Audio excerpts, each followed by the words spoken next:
Resign after admitting an extramarital affair. And a current member of the General Assembly, Joe Morrissey, a Democrat, who continues to serve after being convicted of a misdemeanor charge of contributing to the delinquency of a minor. My question is this: when does private behavior and minor brushes with the law rise to be so significant that one should no longer be allowed to serve or voluntarily resign from the General Assembly or other elected public office?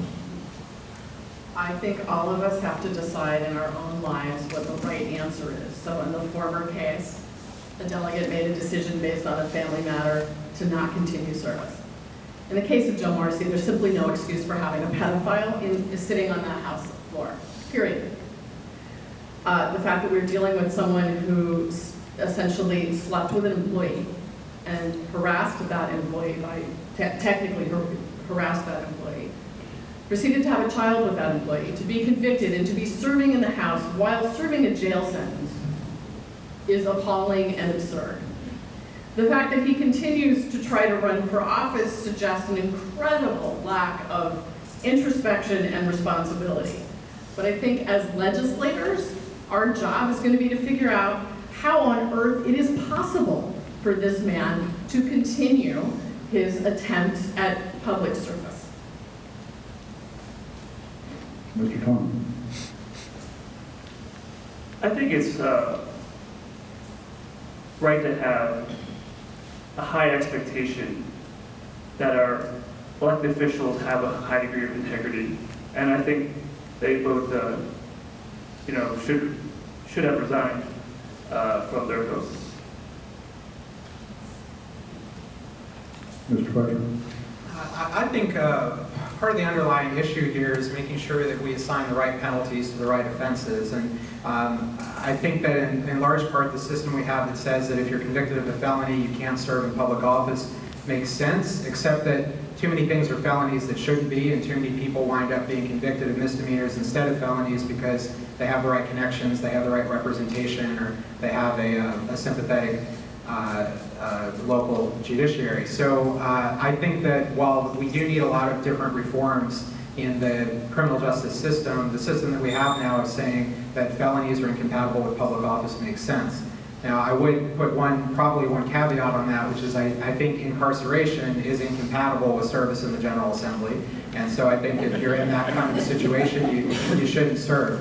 Otherwise, frankly, I find it a lot more offensive that the voters keep re-electing Joe Morrissey and some lawfully serving Republicans with terrible ideas for bills than what somebody does in their personal life. Mr. Altman.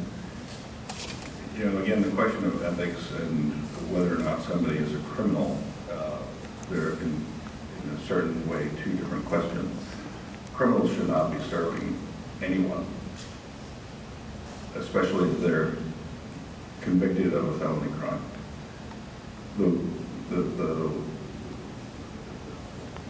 In legislative office, let me be clear. The role that people play as representatives of a constituency, we do expect them to be, frankly, role models for how we expect ourselves to be better.